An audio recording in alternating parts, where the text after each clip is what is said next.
नीचे किले की दीवार के साथ छोटी सी पगडंडी बनी हुई थी। चूंकि इस कमांडो एक्शन का प्रोग्राम हंगामी हालत में अचानक बन गया था, इसलिए हम ये तय नहीं कर सके थे कि कमांडर शेरवान को किले से निकालकर किस तरफ ले जाना होगा। अगर दूसरी रात को इस मंसूबे पर अमल किया जाता तो हमने कमांडर शेरवान को किसी महफूज मकाम पर पहुंचाने का पहले से इंतजाम कर लिया होता, मगर हमें अचानक ये कमांडो ऑपरेशन करना पड़ गया था। मैंने यही फैसला किया कि अब जैसे भी हो हमें अपने मुजाहिद के घर का ही रुख करना चाहिए। उस वक्त पो पड़ रही थी।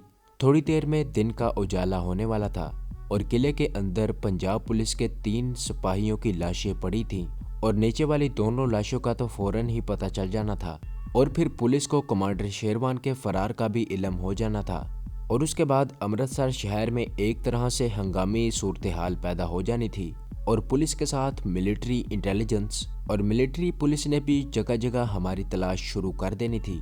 मैंने मंसूर अहमद पट से कहा, वापस अपने साथी के मकान पर चलते हैं। उसने कहा ओके, और हम कमांडो शेरवान को लेकर रीगू ब्रिज की तरफ तेज तेज चलने लगे।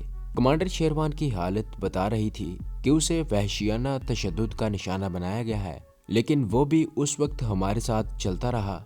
जिस वक्त हम दाइमगंज की बस्ती में दाखिल हुए उस वक्त आसमान पर सुबह की सफेदी नमूदार हो रही थी। सर्दी की वजह से गलियों में उस वक्त कोई नहीं था।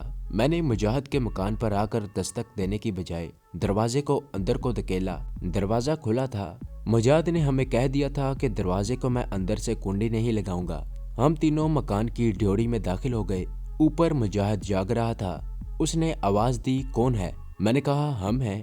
ऊपर आकर मुजाहिद ने हमारे साथ कमांडर शेरवान को देखा तो हैरान रह गया। वो कमांडर शेरवान को और कमांडर शेरवान उसको जानता था।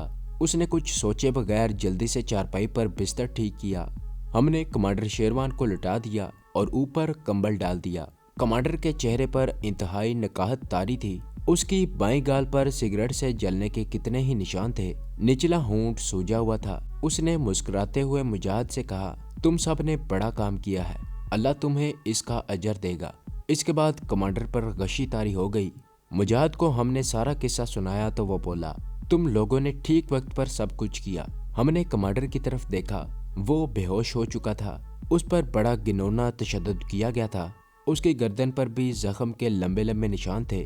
एक आंख के नीचे स्याह दाग उभरा हुआ था। मुजाहिद ने कहा, तुम लोग यहीं बैठो, मैं गर्म पानी लाता हूँ। वो पानी गर्म करके ले आया। हम उसमें कपड़ा गीला करके कमांडर के सर के जख्मों को लगाने लगे। थोड़ी देर में कमांडर को होश आ गया। वो थोड़ा सा मुस्कुराया, उसके बाद दोबारा आंखें बंद कर ली। हम लोगों को इस मकान में बंद 1 हफ्ता गुजर चुका था। इस दौरान कमांडर की खोई हुई ताकत काफी हद तक वापस आ चुकी थी। मुजाहिद हमें बाहर की एक एक पल की खबर ला कर देता था। अगर आप इससे रिलेटेड मज़ीद वीडियोस देखना चाहते हैं तो हमारे चैनल को सब्सक्राइब करें और बेल आइकन को दबाकर ऑल नोटिफिकेशन ऑन कर लें ताकि हमारी तमाम आने वाली वीडियोस आप तक बआसानी पहुंच सकें। पंजाब पुलिस, खास तौर पर अमृतसर की खुफिया और सिविल पुलिस और मिलिट्री इंटेलिजेंस पूरे इलाके को अपने मुहासरे में ले चुकी थी और शहर की नाकाबंदी कर दी गई थी। कमांडर शेरवान को फरार और किले के 3 सिपाहियों के कत्ल के संगीन वाक़े को मशरकी पंजाब की पुलिस ने खुफिया रखा था और अखबारों में खबर शाया नहीं होने दी थी, मगर शहर के लोगों ने पुलिस की सरगर्मियों से अंदाज़ा लगा लिया था कि ज़रूर कोई गैर मामूली वाक़या हुआ है। हमारा प्रोग्राम वहाँ से किसी तरह जम्मू कश्मीर की तरफ निकल जाने का था, मगर अपने मुजाहिद के आदमी जो रिपोर्टें ला रहे थे उनके मुताबिक शहर से बाहर निकलने वाली चिड़िया की भी पुलिस तलाशी ले रही थी। मजीद 1 हफ्ता गुजर गया। मुजाहिद ने हमें ऊपर वाली बैठक दे रखी थी। हम सारा दिन सारी रात उसी बैठक में रहते थे। रात को बिजली की रोशनी नहीं करते थे, मोमबत्ती जला लेते थे। हम कमरे की खिड़कियां भी नहीं खोलते थे। चूंकि सर्दियों का मौसम शुरू हो चुका था, इसलिए गुजारा हो रहा था। सिर्फ रात को किसी वक्त हम एक एक करके मकान की छत पर जरा टांगे सीधी करने के लिए चले जाते थे, मगर उस वक्त भी हम छत की मंदिरों के करीब नहीं आते थे कि बाहर से हम पर किसी की नजर न पड़ जाए। हम चाहे कोई भी स्कीम क्यों न बनाते, उस स्कीम पर अमल करने के लिए इस मकान से बाहर निकलना जरूरी था।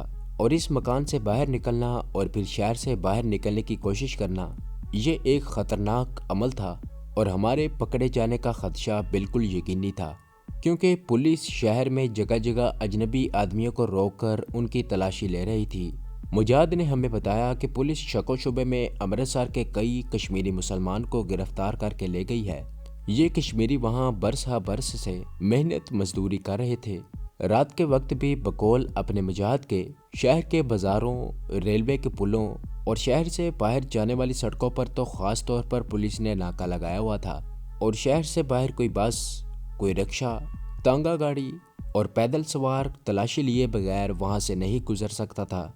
लेकिन हम वहां ज्यादा देर ठहर भी नहीं सकते थे। हमें वहां बंद होकर पड़े हुए 15 दिन गुजर चुके थे। खतरा था कि हमारे बारे में किसी को पता न चल जाए।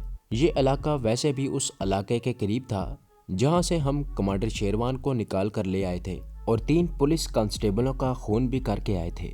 उस इलाके में खुफिया पुलिस बरसाती मेंढकों की तरह फैली हुई थी। यहाँ तक कि अपने मुजाहिद ने भी हमें कहा कि उसने खुफिया पुलिस के 2 आदमियों को दाइमगंज की बस्ती में चलते फिरते और लोगों का जायजा लेते देखा है। हम अपने मुजाहिद को भी किसी मुसीबत में नहीं डालना चाहते थे। वो हमारी तहरीक के लिए बेमिसाल काम कर रहा था। उसका अपने महाज पर महफूज रहना बड़ा जरूरी था। लेकिन हमें भी जम्मू कश्मीर की तरफ निकल जाने का कोई रास्ता नजर नहीं आ रहा था। मैं, कमांडो मंसूर अहमद भट्ट, कमांडर शेरवान दिन में कई बार सर जोड़कर बैठते और वहां से फरार होने की तरकीबें सोचते, मगर कोई तरकीब काबिल अमल दिखाई नहीं देती थी। आखिर एक तरकीब मेरे जहन में आ गई। मैंने कमांडर शेरवान और कमांडो मंसूर अहमद भट्ट को अपने पास बैठाया और कहा, यहाँ से फरार की एक स्कीम मेरे दिमाग में आई है और मेरा ख्याल है कि इस तरकीब पर अमल ना किया तो फिर ऐन मुमकिन है कि हमें अपनी बाकी की उम्र इसी मकान के अंदर गुजार देनी पड़े।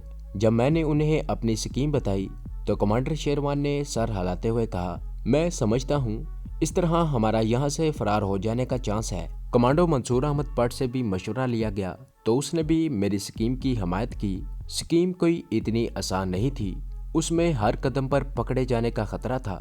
लेकिन हम किसी मंसूबे पर भी अमल करते, उसमें पकड़े जाने का डर तो मौजूद ही होता। मेरी स्कीम की अच्छी बात यह थी कि हम बड़ी तेजी से खतरे वाले इलाके से बाहर निकल सकते थे। मेरा मंसूबा क्या था ये आपको थोड़ी देर बाद मालूम हो जाएगा। इस मंसूबे के लिए खुद एतमादी और जुर्रत की ज़रूरत सबसे ज़्यादा थी और ये दोनों खसूसियात मुझ में और कमांडो शेरवान में मौजूद थी। हमें कमांडर मंसूर अहमद भट्ट पर ज़्यादा भरोसा नहीं था क्योंकि वो एक नो आमूज कश्मीरी कमांडो था और उसे न सिर्फ ये कि अभी इस किस्म के दिलेराना कमांडो ऑपरेशन का तजर्बा नहीं था, बल्कि उसकी तरबियत भी पूरे ढंग से नहीं हुई थी। तो ये थी हमारी आज की एपिसोड। उम्मीद करता हूँ कि आपको ये कहानी अच्छी लगी होगी। इसे लाइक करें, शेयर करें और कमेंट में अपना इजहार ख्याल ज़रूर पेश करें। और अगर इस चैनल को सब्सक्राइब नहीं किया तो इस चैनल को सब्सक्राइब करें और बेल आइकन को दबाकर ऑल नोटिफिकेशन ऑन कर लें।